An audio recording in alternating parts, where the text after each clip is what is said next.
Hello friends and hello everyone. आज हम बात करेंगे साइंस के एक बहुत इंपॉर्टेंट टॉपिक के बारे में जिसे हम मनोविज्ञान या साइकोलॉजी कहते हैं।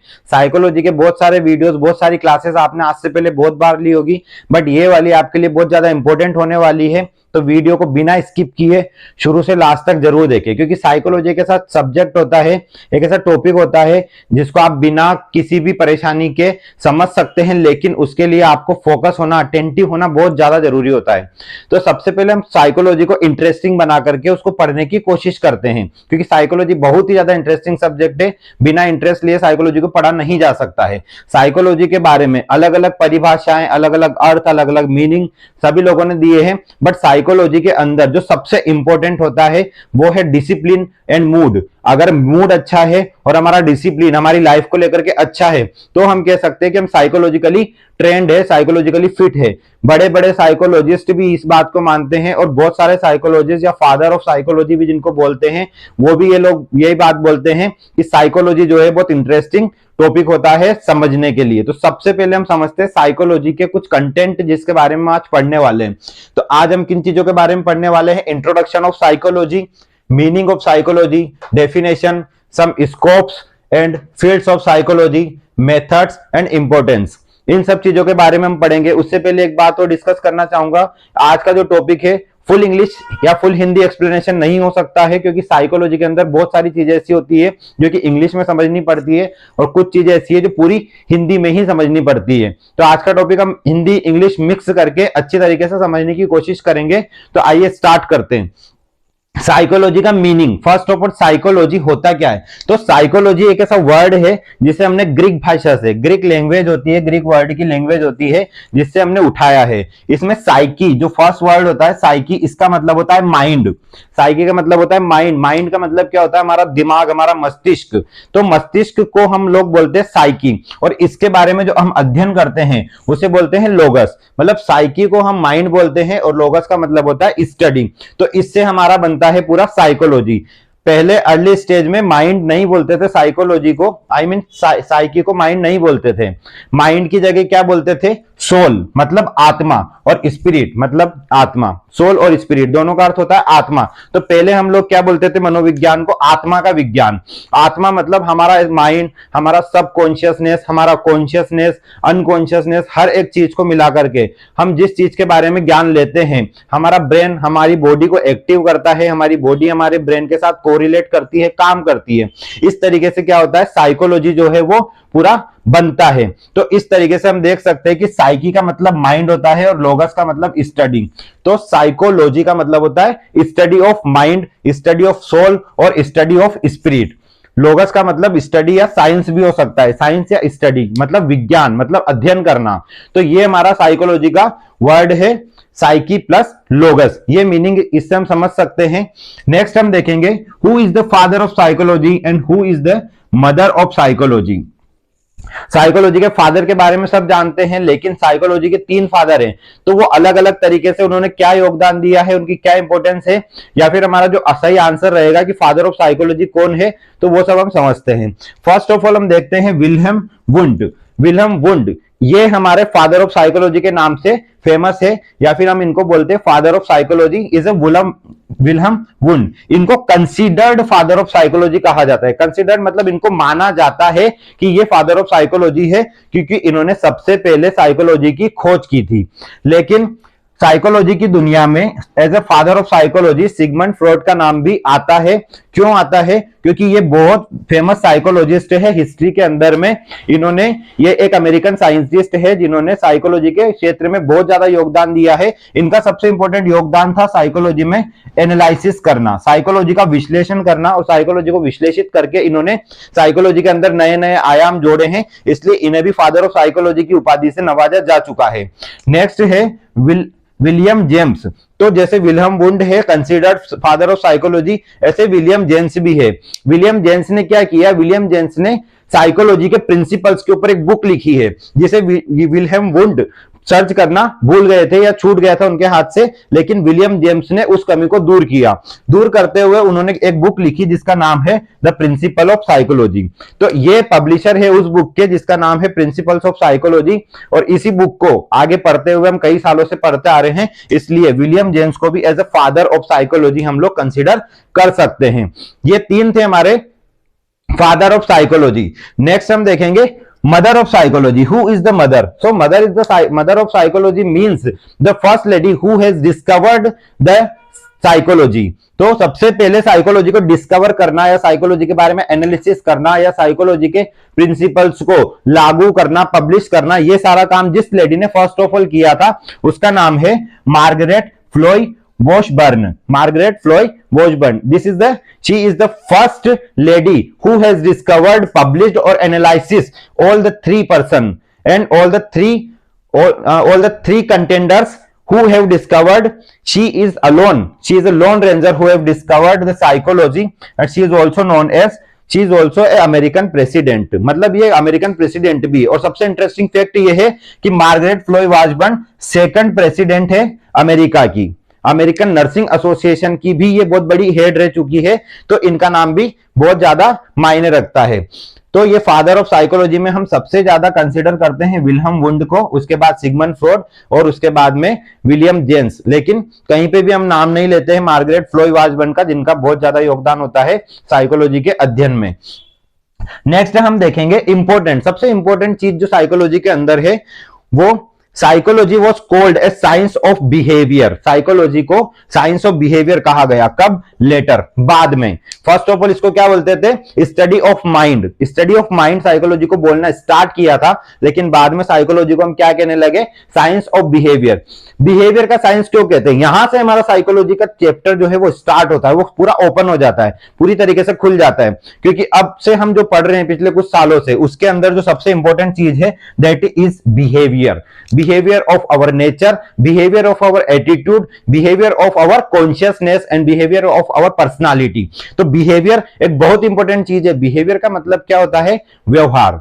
जिस तरह का व्यवहार हम किसी व्यक्ति के साथ करते हैं वो हमारी साइकोलॉजिकल कंडीशन को बताता है। Psychology is a mental state, psychology is a consciousness, psychology is a discipline, psychology is a complete discipline and complete mood of a person। मतलब किसी भी व्यक्ति का मूड कैसा है, किसी भी व्यक्ति का उस समय पे माइंड कैसा है, कोई व्यक्ति किस तरह का व्यवहार करता है। मान लो अगर मैं आपके साथ में लड़ाई झगड़ा करना चाहता हूं और आप मेरे साथ में बिल्कुल भी प्यार से बात करना चाहते हैं, तो मेरा जो साइकोलॉजी है वो आपके प्रति लड़ाई झगड़े वाला या गुस्से वाला या फिर एंटी सोशल होगा, और आपका जो साइकोलॉजी है मेरे प्रति वो सोशल होगा, वो प्यार वाला होगा, लविंग होगा, बिलोंगिंग्स होगा। तो जिस तरह का मूड हमारा होता है, जिस तरह का डिसिप्लिन हम सेट करते हैं किसी पर्सन के लिए, जैसा हमारा बिहेवियर होता है, that is the psychology exactly. तो इस साइकोलॉजी को हमने बाद में, जिसे हम पहले माइंड, स्टडी ऑफ माइंड बोलते थे, बाद में हमने इसको क्या बोला? Science of behaviour. इसी के आधार पर हमने कुछ डेफिनेशंस पिछले कुछ सालों में पढ़ी है, जिनको हम आज एक बार और अच्छे से देखते हैं। तो कुछ 5 तरह की डेफिनेशन हमारी साइकोलॉजी को लेकर के, कुछ अलग अलग तथ्य, अलग अलग राय हैं लोगों की, जो सारे साइंटिस्ट ने अलग अलग तरीके से साइकोलॉजी को डिफाइन करने की कोशिश की है, हम उनको डिस्कस करते हैं। तो first definition, psychology is the science. First of all मैं बता देना चाहता हूं कि मैंने 5 साइंटिस्ट के नाम यहां पर नहीं लिखे हैं, क्योंकि सारे साइंटिस्ट ने अलग अलग तरीके से बताया है, लेकिन सबका एग्जैक्ट जो गोल है वो यही है कि psychology is science of behaviour. तो किस तरीके से उन्होंने इसको थोड़ा सा अलग घुमा करके बताया है वो हम देखते हैं। तो psychology is the science, scientific study of behaviour and mental process. Psychology क्या है? साइंटिफिक स्टडी है और मेंटल प्रोसेस है। मतलब हमारे जो व्यवहार होता है, हमारा जो बिहेवियर होता है और हमारा मेंटल प्रोसेस होता है, मतलब हमारा माइंड किस तरीके से काम करता है और हमारा व्यवहार कैसा होता है। मान लो अगर हम किसी के साथ अच्छा व्यवहार करते हैं तो हमारा माइंड जो होता है वो उसके साथ बहुत अच्छी तरीके से काम करेगा। इस कंडीशन को हम लोग बोलते हैं confirmation bias. Confirmation bias. Confirmation bias का मतलब क्या होता है? जब हम किसी व्यक्ति के बारे में एक धारणा सेट कर लेते हैं कि ये व्यक्ति इस तरह का है, तब हम उस व्यक्ति के बारे में हमेशा वैसे ही सोचते हैं। मान लो मैं अगर किसी व्यक्ति को अच्छा मानता हूं तो मैं उस व्यक्ति को हमेशा अच्छा मानूंगा। इसीलिए बोलते हैं first impression is the best impression, first impression is last impression. मतलब जो पहली बार में हमने किसी व्यक्ति के बारे में जज किया है उसी तरीके से हम उस व्यक्ति को लाइफ टाइम जज करते हैं। इस कंडीशन को हम बोलते हैं कंफर्मेशन बायस। मतलब कंफर्म कर लिया हमने हमारा एक जो डिसीजन है, बायस मतलब हमारा डिसीजन कंफर्म कर लिया है कि किसी भी व्यक्ति का जो व्यवहार है वो किस तरह का है, और हमारा जो साइकोलॉजी है, हमारा जो माइंड है वो किसके ऊपर चलेगा, हमारी मेंटल प्रोसेस के ऊपर। तो इस तरीके से फर्स्ट साइंटिस्ट ने ये कहना चाहता था कि हमारा जो व्यवहार है, हमारा जो कंफर्मेशन होता है किसी भी व्यक्ति के बारे में कुछ डिसीजन लेने का, किसी भी व्यक्ति को जज करने का, वो हमारी मेंटल प्रोसेस के ऊपर निर्भर करता है। सेकंड हम देखेंगे, psychology is a science which aims to give us better understanding and control of the behaviour. मतलब साइकोलॉजी क्या है? साइकोलॉजी एक science of mind, science of our soul, मतलब हमारे दिमाग का, ब्रेन का, मस्तिष्क का एक ऐसा साइंस होता है, एक ऐसा विज्ञान होता है जिसमें हम क्या करते हैं, बिहेवियर को समझने की कोशिश करते हैं।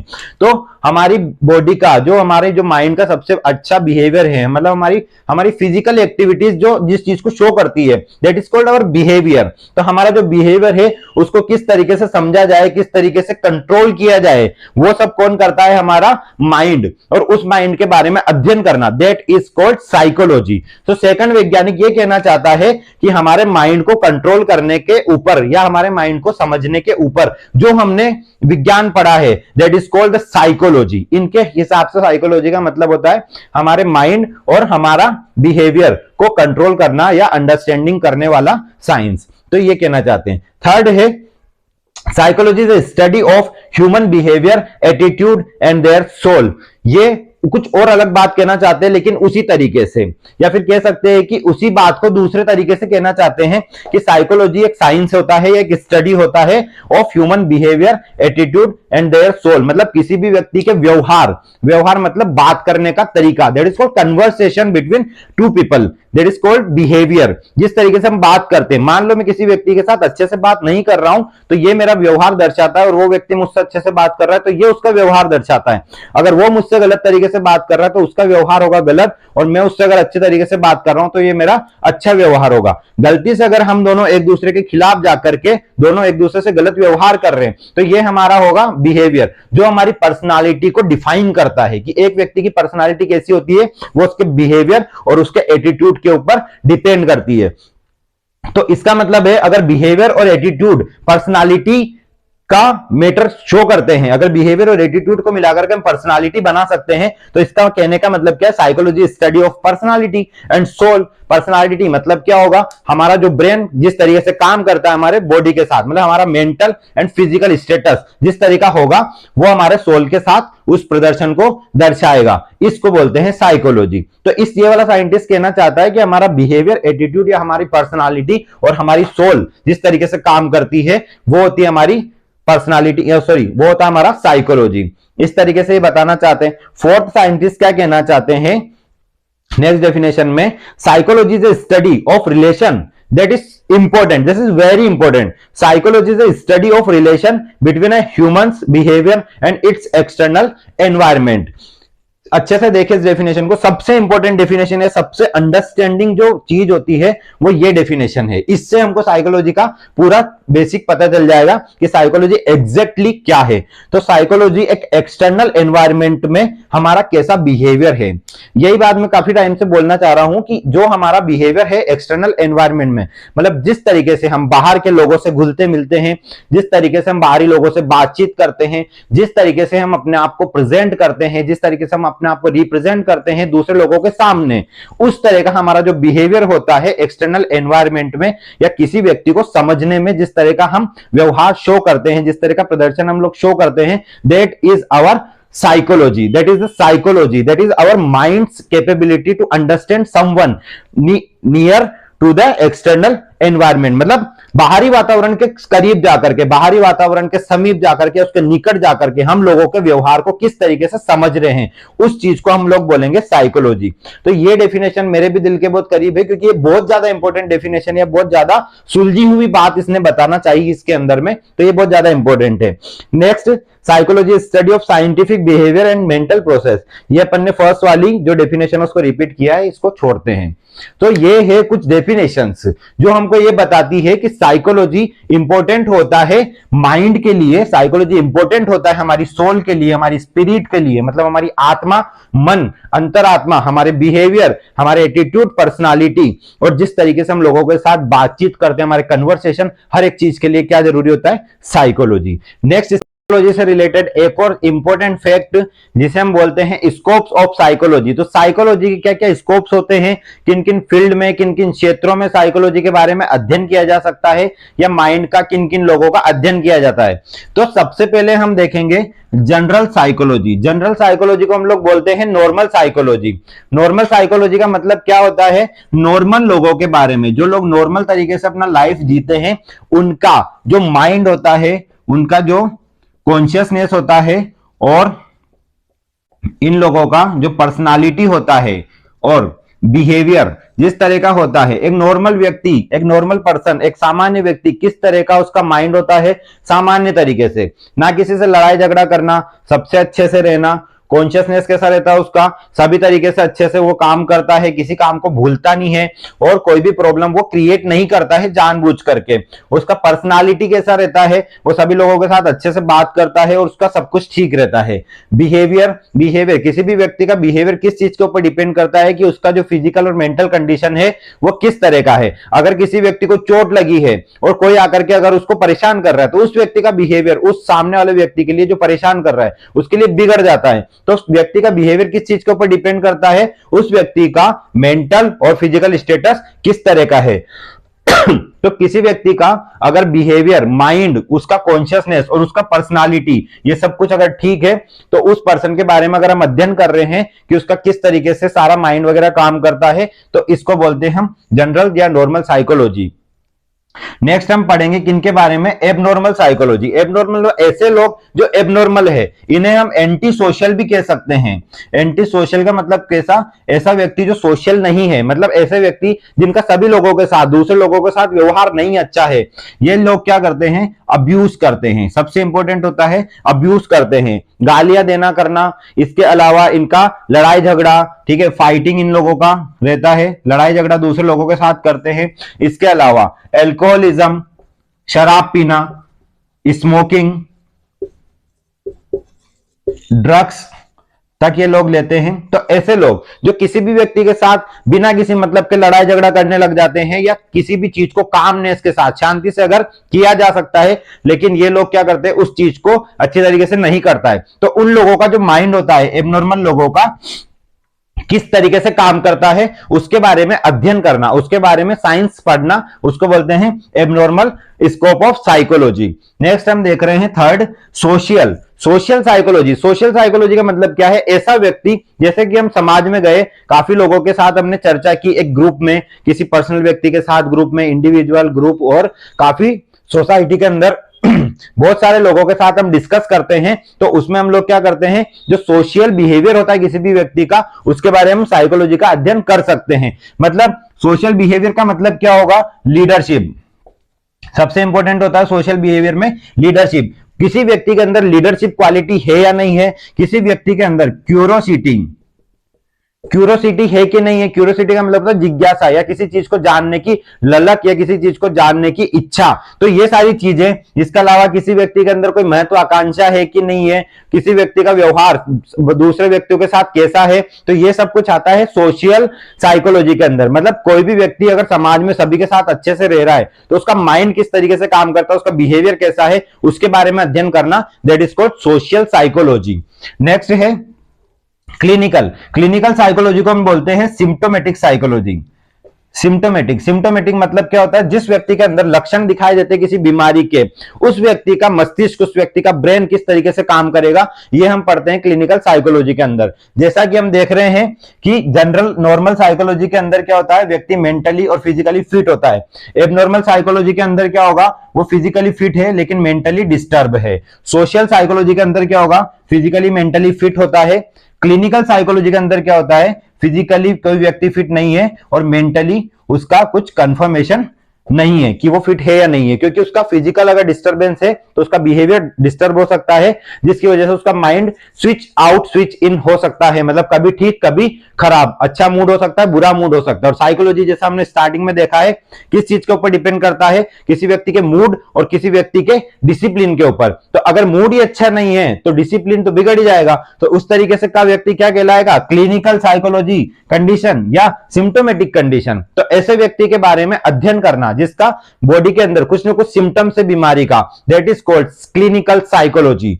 नेक्स्ट देखते हैं एजुकेशनल साइकोलॉजी।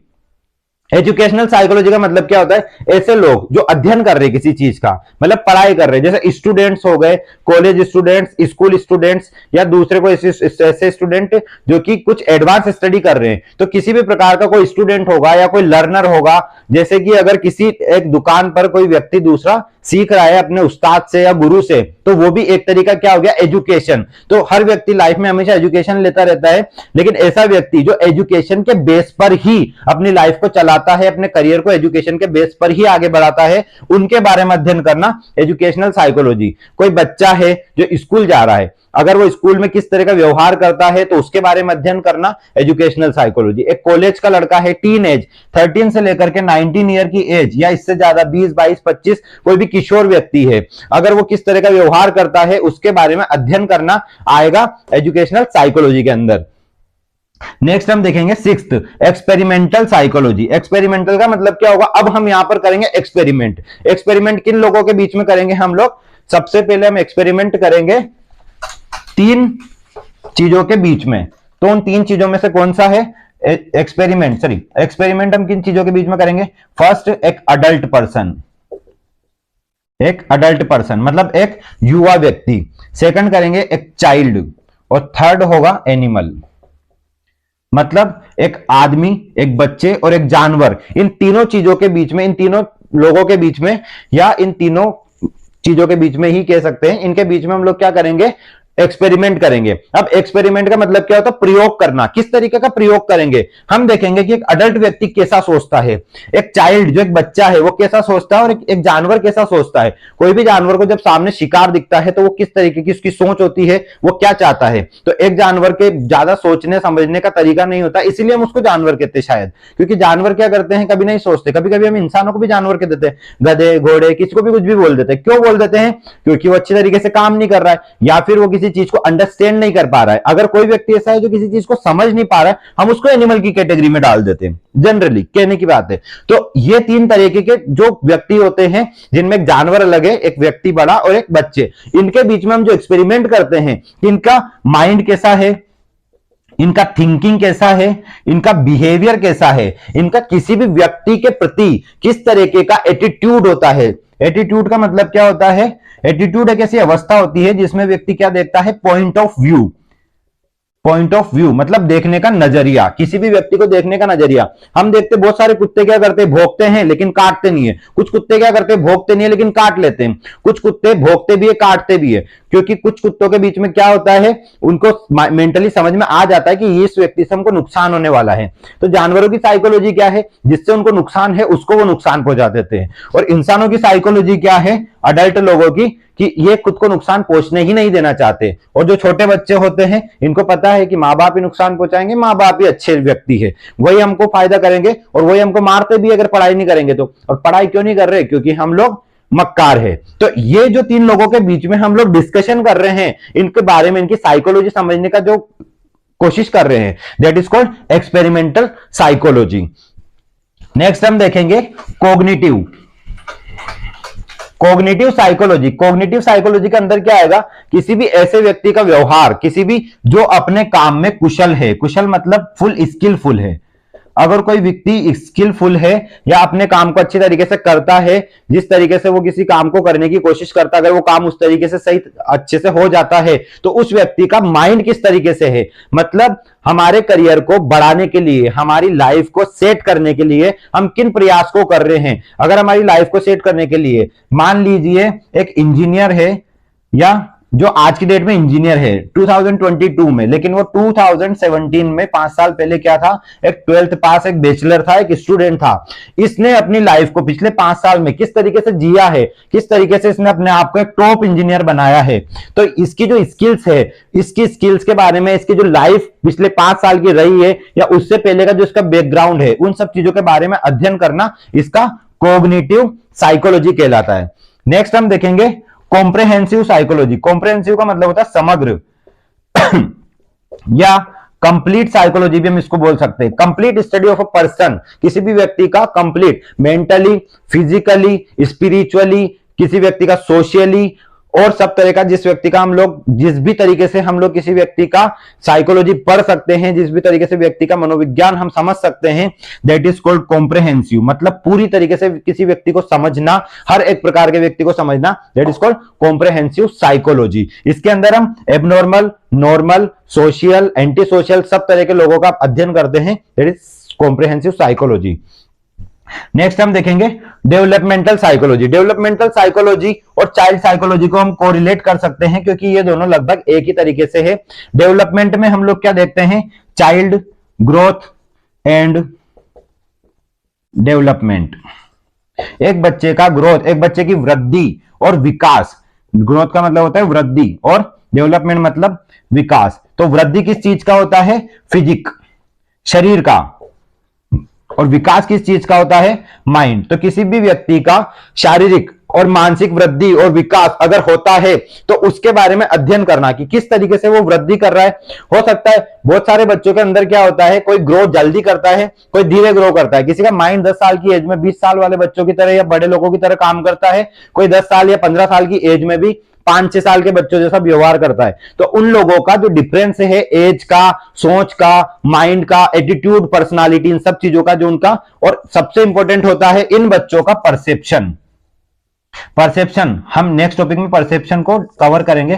परसेप्शन क्या होता है, हमारे आसपास के वातावरण में कोई भी घटना हो रही है, इसका इजी डेफिनेशन है आसपास के वातावरण में होने वाली घटनाओं के बारे में जानकारी। मतलब हमारे सराउंडिंग जो भी चीजें घट रही है, जो भी काम हो रहे हैं, जैसे मैं वीडियो बना रहा हूं या मैं क्लास ले रहा हूं या आप इस वीडियो को देख रहे हैं या क्लास को देख रहे हैं, या इसके अलावा आपके आसपास गली मोहल्ले में कुछ और काम हो रहे हैं, कोई कुत्ते भौंक रहे हैं, कहीं पर कोई खाना बना रहा है, कोई कुछ काम कर रहा है, दैट इज कॉल्ड। इन सब चीजों के बारे में अगर आपको ज्ञान है कि कौन क्या कर रहा है, बाहर हमको क्या हो रहा है, बाहर हवा चल रही है या बाहर धूप है, तो ये सारी चीजों के बारे में ज्ञान होना, that is called perception. Perception को हम पूरी तरीके से डिफाइन करेंगे अच्छे से एक बार, लेकिन लेटर दूसरे वीडियो में। अभी हम समझते हैं डेवलपमेंट और चाइल्ड साइकोलॉजी के बारे में। तो किसी भी चाइल्ड का, किसी भी बच्चे का अगर डेवलपमेंट होता है तो उसके परसेप्शन मतलब उसके एहसास के ऊपर डिपेंड करता है। कोई भी व्यक्ति, कोई भी छोटा बच्चा अगर जितना एहसास करता है किसी किन्हीं चीजों के बारे में, बहुत सारे बच्चे क्या होते हैं, कोई किसी चीज का एहसास नहीं कर पाते, फील नहीं कर पाते हैं कि वो लाइफ में करना क्या चाहते हैं, क्योंकि बहुत सारे बच्चों को काफी जल्दी ये फील हो जाता है। तो इस तरह की जो साइकोलॉजी रहता है कि बच्चा, एक 5 साल का बच्चा सोच रहा है कि मैं बड़ा होकर डांसर या सिंगर या और कुछ ऐसा अपने बड़े टारगेट को अचीव करूं, और एक 6 साल, 8 साल या 10 साल का बच्चा अभी तक जिसको पता ही नहीं है कि उसको खाने में शाम को क्या खाना है। तो इस तरह की जो साइकोलॉजी होती है दो अलग अलग बच्चों की, उनके बारे में अध्ययन करना, दैट इज कॉल्ड डेवलपमेंटल और चाइल्ड साइकोलॉजी। तो ये हमने देखा है स्कोप्स ऑफ साइकोलॉजी। नेक्स्ट हम देखते हैं मेथड। नेक्स्ट हम देखेंगे मेथड्स ऑफ साइकोलॉजी। साइकोलॉजी के क्या क्या मेथड्स होते हैं, किन किन तरीकों से हम साइकोलॉजी को पता कर सकते हैं, किसी भी व्यक्ति का कैसा व्यवहार है उसको पता करने के लिए हमको किस चीज की जरूरत होती है, साधन या तरीका या उपाय। किस तरह का उपाय होता है जिससे हम साइकोलॉजी को पता कर सकते हैं। तो सबसे पहले साइकोलॉजी के हम कुछ मेथड्स हैं जिनके बारे में देखते हैं। साइकोलॉजी का सबसे पहला मेथड होता है डेस्क्रिप्टिव टेक्निक्स। डेस्क्रिप्टिव टेक्निक्स का मतलब होता है किसी भी व्यक्ति का कॉन्शियसनेस पता कर करके हम उसका साइकोलॉजी समझ सकते हैं। मतलब कोई भी व्यक्ति अगर कॉन्शियस है, मतलब अपने पूरा मेंटल स्टेटस के अंदर है, अगर उसका माइंड अच्छी तरीके से काम कर रहा है, वो हर चीज को समझ पा रहा है, या वो व्यक्ति पूरी तरीके से जागरूक है, अगर अवेयरनेस है उसके अंदर में, तो उसका जो साइकोलॉजी को कलेक्ट करने का जो तरीका होगा उसको हम लोग क्या बोलेंगे, डेस्क्रिप्टिव टेक्निक्स। अब इस टेक्निक से समझते हैं किस तरीके से उसका साइकोलॉजी हम लोग पता कर सकते हैं। तो कोई भी व्यक्ति अगर कॉन्शियसनेस होगा तो हम उससे कुछ सवाल कर सकते हैं, हम उससे पूछ सकते हैं कि वो किस मेंटल स्टेटस में है, या जनरली हम उससे कुछ ऐसी बातें कर सकते हैं या हम उससे कुछ उगलवाने की कोशिश कर सकते हैं। अगर वो व्यक्ति हर एक सवाल का सही जवाब या कुछ पर्सनल बातें हम उससे करना चाहते हैं जो कि वो किसी के साथ शेयर नहीं करना चाहता है, अगर वो नहीं करता है, इसका मतलब क्या है, वो व्यक्ति कॉन्शियसनेस की कंडीशन में है। ऐसे व्यक्ति के बारे में जिस तरीके से हम बात करेंगे, जिस तरीके से हम उसके साथ में साइकोलॉजिकली उसके साथ में कनेक्ट होंगे, उसको बोलेंगे हम डेस्क्रिप्टिव मेथड या descriptive technique of psychology. Next है इंट्रोसेप्शन। सबसे इंपॉर्टेंट, सबसे ज्यादा इंपॉर्टेंट जो होता है इंट्रोसेप्शन। इंट्रोसेप्शन के अंदर क्या होता है, इंट्रोसेप्शन का मतलब क्या होता है, इंट्रोसेप्शन का मतलब होता है to look within. To look within मतलब किसी व्यक्ति के अंदर झांकना, किसी व्यक्ति के माइंड के अंदर झांकना, उसकी बॉडी के अंदर झांकना, उसकी सोल, उसकी आत्मा के बारे में पता करना कि एग्जैक्टली ये क्या सोचता है किसी भी व्यक्ति के बारे में। नॉर्मली हम किसी भी व्यक्ति के बारे में पहले से राय बना लेते हैं कि ये गलत है, ये सही है, ये व्यक्ति अच्छा है, ये घमंडी है, ये लालची है, ये व्यक्ति अच्छा व्यवहार करता है, ये व्यक्ति सबके साथ अच्छे से रहता है। तो ये वाली जो बातें होती है ये कब पता चलती है, जब हम उस व्यक्ति के अंदर झांकते हैं, उस व्यक्ति के बिहेवियर को पता करने की कोशिश करते हैं। इसे हम कहते हैं इंट्रोसेप्शन या टू लुक विद इन। इंट्रोसेप्शन एक अकेला एक ऐसा टॉपिक है जो अलग से हमको पढ़ने की जरूरत होती है, जिसके बारे में हम आगे डिस्कस करेंगे। नेक्स्ट जो तरीका होगा वो होगा case history method. Case history method मतलब किसी भी व्यक्ति के जो केस हिस्ट्री है उसका बिहेवियर के ऊपर डिपेंड करता है। केस हिस्ट्री का मतलब क्या होगा, किसी भी व्यक्ति, मान लीजिए हम किसी एक साइकेट्रिक पेशेंट या किसी न्यूरोजेनिक पेशेंट को अगर हम लेते हैं, मान लीजिए कोई याददाश्त भूलने वाला पेशेंट है, एमनेटिक पेशेंट है, या फिर कोई हेलुसिनेशन वाला पेशेंट है जिसको इधर उधर की बहुत सारी चीजें ऐसी दिखाई देती, सुनाई देती जो कि एग्जैक्टली है नहीं। तो ऐसा कोई पेशेंट है या कोई ऐसा व्यक्ति है जो किसी के बारे में कुछ अच्छी राय रखता है, या कोई ऐसा व्यक्ति जो किसी के बारे में कुछ अच्छी राय नहीं रखता है, सभी व्यक्तियों के बारे में हम जिस तरीके से उनका केस स्टडी करते हैं कि क्यों, अगर कोई व्यक्ति है मेरे बारे में, मान लो मैं किसी व्यक्ति के बारे में अच्छी से राय नहीं रखता हूं, मुझे लगता है कि ये व्यक्ति खराब है, तो वो क्यों खराब है, तो उसके प्रति मेरी क्या राय है, उसके प्रति मेरी राय है कि अगर वो खराब है तो वो क्यों खराब है, इसके बारे में अगर हम उगलवाने की कोशिश करेंगे मुझसे, तो उससे पता चलता है कि वो व्यक्ति का बिहेवियर कैसा है। इसका मतलब होता है कि अगर मेरा बिहेवियर अगर अच्छा है तो मुझे वो व्यक्ति अच्छा लगेगा, मेरा बिहेवियर गलत है तो मुझे वो व्यक्ति गलत लगेगा। अगर उस व्यक्ति ने मेरे साथ कुछ गलत नहीं किया है तो ये होता है हमारा केस हिस्ट्री मेथड, किसी भी व्यक्ति का बिहेवियर या किसी व्यक्ति का साइकोलॉजी पता करने का। नेक्स्ट है नेचुरलिस्टिक बिहेवियर। नेचुरलिस्टिक बिहेवियर मतलब नेचुरल जिस व्यक्ति का बिहेवियर होगा, किस तरह का कैसा बिहेवियर है किसी भी व्यक्ति का, नेचुरली प्राकृतिक बिहेवियर, कोई बनावट नहीं, किसी तरीका कोई हम लोगों ने उसमें एड ऑन नहीं किया है, किसी भी तरीके की कोई मिलावट नहीं है, जैसा बिहेवियर किसी व्यक्ति का है उसके बारे में पढ़ना या उसके बारे में समझना। तो साइकोलॉजी का सबसे इंपॉर्टेंट इस रिसर्च को मान सकते हैं कि किसी भी व्यक्ति के बारे में अगर हम रिसर्च करेंगे तो हमको पता चल जाएगा व्यक्ति कैसा है। चाहे हम डायरेक्ट रिसर्च करें, उस व्यक्ति से डायरेक्ट सवाल करें, या फिर किसी और व्यक्ति के द्वारा हम उस व्यक्ति के बारे में पता कर सकते हैं। ये जो नेचुरलिस्टिक ऑब्जर्वेशन होता है, ऑब्जर्वेशन का मतलब क्या होता है, पता लगाना या इंस्पेक्शन करना, किसी भी की जानकारी या खोजबीन करना, दैट इज कॉल्ड ऑब्जर्वेशन। तो किसी भी व्यक्ति के बारे में अगर हम ऑब्जर्व करेंगे नेचुरली तरीके से तो उसको बोलते हैं नेचुरलिस्टिक ऑब्जर्वेशन मेथड। नेक्स्ट हम देखते हैं सर्वे। सर्वे के अंदर में हम किसी एक व्यक्ति का साइकोलॉजी टेस्ट नहीं करेंगे, इसके अंदर हम क्या करते हैं, बहुत सारे लोगों का साइकोलॉजी टेस्ट करते हैं। अब कैसे करते हैं, हम एक एक व्यक्ति को पकड़ करके उसका साइकोलॉजी टेस्ट नहीं करेंगे, हम लोग क्या लेंगे, पॉपुलेशन डाटा। पॉपुलेशन डाटा मतलब जनगणना। जनगणना से हम पता करेंगे कि कौन सा व्यक्ति क्या सोचता है, कितने लोगों की सोच किस चीज के बारे में क्या है। ये हम एक पोल क्वेश्चन के आधार पर भी कर सकते हैं। पोल क्वेश्चन में क्या होगा, जैसे हम एक क्वेश्चन देंगे और क्वेश्चन के दो आंसर होंगे, यस और नो, ठीक है। अब इससे हमको पता चलता है कि कोई भी व्यक्ति है उसका क्या जवाब है। अगर ज्यादातर व्यक्ति यस बोल रहे हैं और उसका सही जवाब अगर नो है, तो इसका मतलब क्या होगा कि ज्यादातर लोग, जो 70% लोग यस बोल रहे हैं, उनकी साइकोलॉजी अलग है इन 30% लोगों से, क्योंकि उनकी सोच अलग हो गई, इनकी सोच अलग हो गई। ये उस चीज को सही तरीके से देख रहे हैं और इनका जवाब नो है, और ये व्यक्ति उस चीज को गलत तरीके से देख रहे हैं तो इनका जवाब है यस। इस तरीके के सर्वे मेथड से, पोल मेथड से हम लोग क्या कर सकते हैं, किसी भी व्यक्ति का ऑब्जर्वेशन कर सकते हैं या पता लगा सकते हैं पॉपुलेशन डाटा के आधार पर। नेक्स्ट है एक्सपेरिमेंटल मेथड। एक्सपेरिमेंटल मेथड का मतलब क्या होगा, वही जिस तरीके से हमने एक्सपेरिमेंटल साइकोलॉजी पढ़ा था, इसी तरीके से हम लोग क्या करेंगे, अब एक्सपेरिमेंटल मेथड के आधार पर हम किसी भी व्यक्ति का साइकोलॉजी पता करेंगे। एक्सपेरिमेंट कैसे करेंगे, हम उससे अलग अलग तरह के क्वेश्चंस करेंगे, अलग अलग क्वेश्चन का उसके पास अगर अलग अलग जवाब है तो इसका मतलब है कि उसका जो मेंटल स्टेटस है, माइंड है, वो ओरिएंटेड है, कॉन्शियस है और वो पूरी तरीके से परसेप्शन की कंडीशन में है। और अगर किसी व्यक्ति के अगर सारे क्वेश्चंस के आंसर अगर सर्कमस्टेंशियलिटी के अंदर आते हैं, सर्कमस्टेंशियलिटी का मतलब होता है घुमा फिराकर बातें करना। तो अगर कोई व्यक्ति घुमा फिराकर बातें करता है तो उसका ऑब्जर्वेशन हमको पता चल जाता है कि वो किस तरीके का व्यवहार करना चाहता है। तो इससे हम पता कर सकते हैं कि उस व्यक्ति का किस तरीके का साइकोलॉजी है।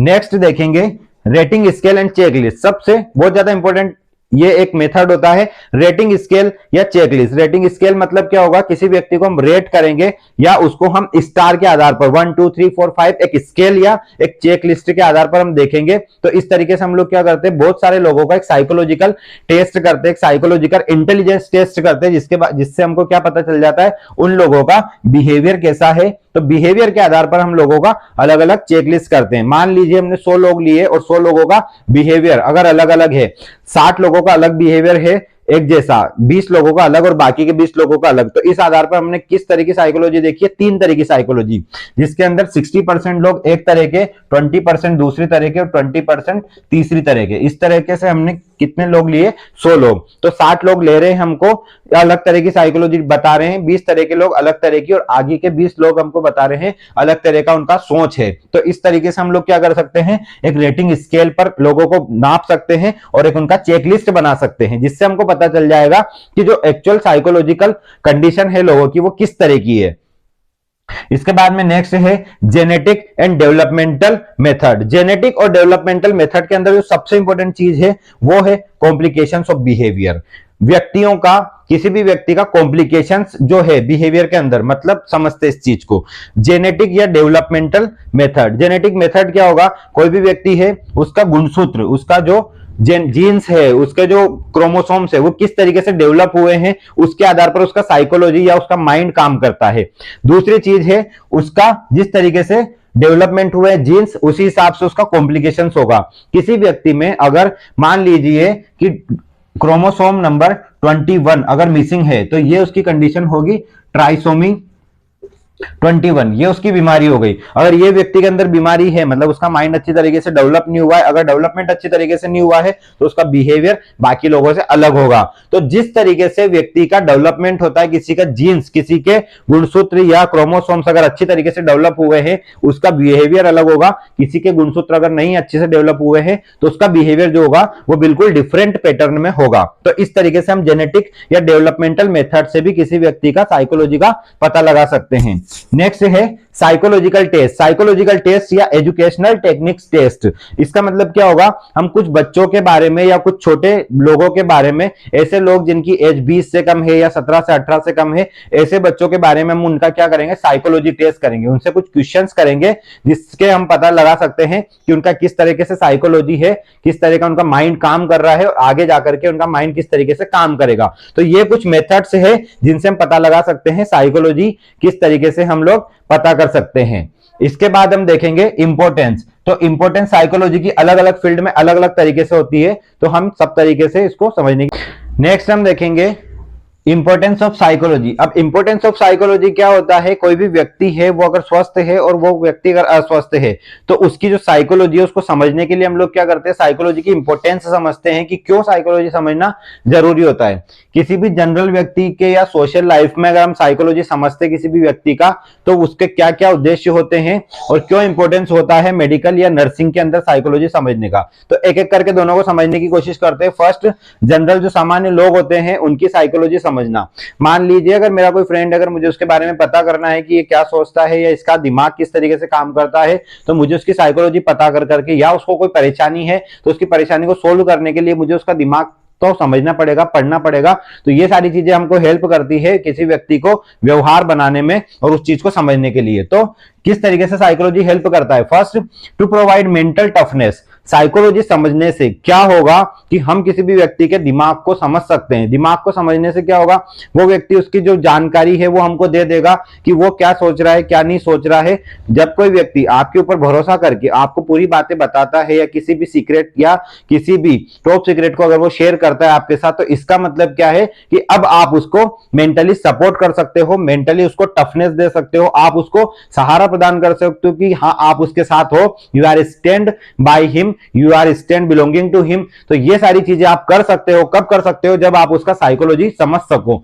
Second, psychology aims to change. Psychology किस चीज के ऊपर एम करता है, किस चीज को फोकस करता है, चेंज। किसी भी व्यक्ति का चेंज आ जाता है, मतलब अगर हम किसी भी व्यक्ति का साइकोलॉजी समझ लेते हैं, उसका माइंड समझ लेते हैं, तो हम उस व्यक्ति को चेंज कर सकते हैं या उस थॉट को चेंज कर सकते हैं। अगर कोई क्रिमिनल एक्टिविटी करता है या कोई व्यक्ति लड़ाई झगड़े से संबंधित रखता है, तो उस व्यक्ति का माइंड हम कब चेंज कर सकते हैं, जब हमको ये पता होगा कि उसके माइंड में और लड़ाई करने की इच्छा है, तो उसका जो चेंज है उसको हम कंट्रोल कर सकते हैं, उसको हम इन्फ्लुएंस कर सकते हैं। अगर किसी व्यक्ति का एंटी सोशल बिहेवियर है, उसको हम खत्म नहीं कर सकते हैं, तो एटलीस्ट उसको हम थोड़ा सा इन्फ्लुएंस कर सकते हैं, उसको थोड़ा सा प्रभावी कर सकते हैं। इससे क्या फायदा होगा कि उस व्यक्ति का जो बिहेवियर है वो पॉजिटिव हो सकता है, कंस्ट्रक्टिव हो सकता है, मतलब वो उसका जो बिहेवियर है वो सुधर सकता है। कंस्ट्रक्टिव का मतलब वापस से रीजनरेट हो सकता है, अच्छा बन सकता है, और मीनिंगफुल मतलब उसका जो बिहेवियर है, उसका जो लाइफ है, उसका कुछ अर्थ निकल सकता है उस व्यक्ति की लाइफ का। तो इस तरीके से साइकोलॉजी काम करता है नॉर्मल लोगों की लाइफ में। नेक्स्ट है help to understand and investigate.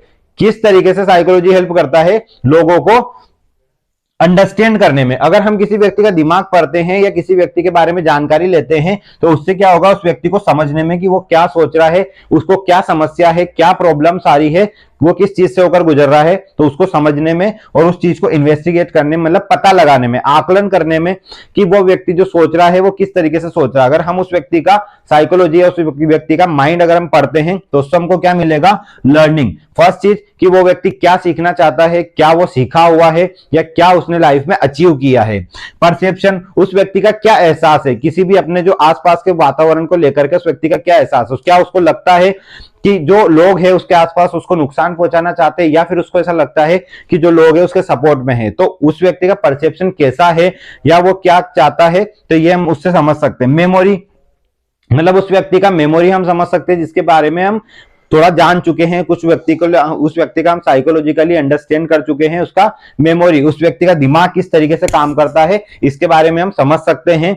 इसके अलावा उसका डेवलपमेंट और इमोशन, मतलब उसका इमोशनल डेवलपमेंट या उसका जो फिजिकल या मेंटल डेवलपमेंट हो रहा है वो किस तरीके से हुआ है या हो रहा है, इसको समझने के लिए हमको व्यक्ति का साइकोलॉजी समझना बहुत जरूरी होता है। इसके बाद it helps to provide support. इससे क्या होगा, अगर हम किसी व्यक्ति का साइकोलॉजी समझ सकते हैं, किसी व्यक्ति का माइंड समझ लेंगे, तो हम उसको सपोर्ट भी कर सकते हैं। लेकिन अगर हमको किसी व्यक्ति के बारे में कुछ नहीं पता है, तो हम उसका सपोर्ट नहीं कर सकते हैं। तो ये होगा जनरल लोगों में या सोशल लोगों में जिस तरीके की एक्टिविटी होती है उनका साइकोलॉजी समझना। उसके बाद में मेडिकल या नर्सिंग के अंदर में हम जिस तरीके से साइकोलॉजी को समझते हैं, तो उससे हम क्या प्रॉफिट दे सकते हैं पेशेंट को। तो फर्स्ट है to understand the patient behaviour, मतलब पेशेंट का जो बिहेवियर है, जो व्यवहार है, उसको समझ सकते हैं। अगर कोई भी व्यक्ति है जिसको गहरी चोट लगी है, तो उसका जो साइकोलॉजी होगा, उसका जो माइंड होगा, वो किस तरीके से काम करेगा, वो हमेशा इस चीज को सोचता रहेगा कि मुझे चोट लगी है और मैं शायद ठीक हूं या ना हूं। तो हमको उस व्यक्ति का बिहेवियर समझने के लिए साइकोलॉजी का जरूरत पड़ता है, बातचीत करना पड़ता है। सेकंड है to understand the need of patient. जब तक हम किसी व्यक्ति से बात नहीं करेंगे पेशेंट से, तब तक हमको ये नहीं पता चलेगा कि उसकी नीड क्या है, वो एक्चुअली किस चीज की वजह से परेशान है, एक्चुअली कौन सी चीज है जो उसकी आवश्यकता है इस वक्त। तो नीड डिपेंड करती है उसकी प्रायोरिटी और सेकेंडरी नीड। प्राइमरी और सेकेंडरी नीड जो व्यक्ति की होती है वो डिपेंड करती है कि उसका जो दिमाग है किस तरीके से काम करेगा। अगर किसी व्यक्ति को चोट लगी है, तो उसकी फर्स्ट नीड होगी खून को रोकना और दूसरी नीड होगी उसका खाना खाना। तो खाना खाना, पानी पीना और बाकी की जो नीड होगी उसका नींद निकालना या दर्द को कम करना, ये बात की नीड होगी। पहली नीड उसकी क्या होगी, ब्लड को रोकना। तो नीड को डिफाइन करके, नीड को पता करके हम व्यक्ति का अंडरस्टैंड कर सकते हैं कि उसका जो साइकोलॉजी है वो किस तरह का है। थर्ड हम देखेंगे to provide psychological support to the patient. अगर हम साइकोलॉजिकली पेशेंट को सपोर्ट करते हैं, तो उसके लिए हमको पेशेंट का साइकोलॉजी, पेशेंट का दिमाग पढ़ना या दिमाग के बारे में जानकारी लेना सबसे ज्यादा आवश्यक होगा। क्यों? तभी हम उसको सपोर्ट कर पाएंगे। मान लो कोई व्यक्ति पैसे को लेकर परेशान है, कोई व्यक्ति इकोनॉमिकल कंडीशन को लेकर परेशान है और हम उसको क्या दे रहे हैं, मेंटल सपोर्ट दे रहे हैं या हम उसको फिजिकल सपोर्ट दे रहे हैं, तो उससे उसका काम नहीं होने वाला है। तो अगर हम उसका इकोनॉमिकली कुछ सोल्व कर सकते हैं तो उस व्यक्ति को हम साइकोलॉजिकल सपोर्ट दे सकते हैं। अगर नहीं भी कर सकते हैं तो एटलीस्ट हम उसको अलग अलग तरीके बता सकते हैं कि वो किस तरीके से उस चीज से या उसकी जो इकोनॉमिकल कंडीशन जो खराब है उससे कैसे वो बाहर निकल सकता है, या उसकी वजह से जो उसका दिमाग खराब हो रहा है या वो परेशान है तो उससे वो कैसे बाहर निकल सकता है और अपने मेंटल स्टेटस को ठीक कर सकता है। तो इस तरीके से हम उसको साइकोलॉजिकल सपोर्ट दे सकते हैं। नेक्स्ट है to solve patient's problem relating to the disease, मतलब बीमारी से संबंधित अगर उस व्यक्ति को कोई बीमारी है तो उसको समझने में और उसको सोल्व करने में हम उसकी मदद कर सकते हैं अगर हम उसको साइकोलॉजिकली जानते हैं। अगर हम उसको मेंटली स्ट्रॉन्ग बनाने की कोशिश कर रहे हैं तो हम उसको दिमाग पढ़ना जरूरी है, या उससे बात करके उसकी जो मानसिक स्थिति है, क्या वो मन में सोचता है, उसको पता करना जरूरी होता है। नेक्स्ट है to understand the reason of diagnosis, बीमारी का क्या कारण है वो जब तक हम अंडरस्टैंड नहीं करेंगे, जब तक पता नहीं करेंगे या जब तक हम लोग उस चीज को समझेंगे नहीं, तब तक हमको व्यक्ति की बीमारी से रिलेटेड उसका जो माइंड है वो किस तरीके से काम कर रहा है वो पता नहीं चल पाएगा। नेक्स्ट है क्रिएट अ हेल्दी एनवायरनमेंट, मतलब हमको क्या करना पड़ेगा, हेल्दी एनवायरनमेंट हमको क्रिएट करना पड़ेगा। एक ऐसा एनवायरनमेंट क्रिएट करना पड़ेगा कि व्यक्ति अपने जो भी वो उसके मन में है, जो भी प्रॉब्लम्स है उसको वो हमारे साथ शेयर कर सके। नेक्स्ट है make him comfortable during hospital stay, जब भी कोई भी व्यक्ति हॉस्पिटल में स्टे रहता है या हॉस्पिटल में एडमिट होता है तब उसके माइंड में कुछ प्रॉब्लम्स होती है या कुछ उसको साइकोलॉजिकली वो डिस्टर्ब होता है, क्योंकि कोई भी इंसान बिना किसी कारण के हॉस्पिटल में मरीज बनकर नहीं रुकना चाहता। तो अगर कोई भी इंसान जो है वो पेशेंट है अगर हॉस्पिटल में, तो ये बेसिक चीज है कि उसका जो माइंड है वो दूसरे लोगों के मुकाबले अलग तरीके से काम करेगा या थोड़ा सा नेगेटिव माइंड होगा। तो इसलिए हम लोगों को क्या करना है कि जो भी व्यक्ति है हॉस्पिटल में स्टे है उसको हमको क्या करना है, कंफर्टेबल फील कराना है। तो ये है हमारे कुछ बेसिक्स ऑफ साइकोलॉजी जो कि हमारा चैप्टर 1 है। अगर इस वीडियो को आप लास्ट तक देख रहे हैं तो इसका मतलब ये है कि आप पूरी तरीके से साइकोलॉजी को समझ चुके हैं, आपको किसी और वीडियो को देखने की जरूरत यहां से नहीं पड़ने वाली है। अगर ऐसे ही और भी इंटरेस्टिंग और भी ऑब्जेक्टिव वीडियो देखना चाहते हैं या और भी रिलेवेंट वीडियो अगर आप देखना चाहते हैं नर्सिंग या मेडिकल से संबंधित, तो इस चैनल को सब्सक्राइब करें और वीडियो को लाइक करें और सभी के साथ शेयर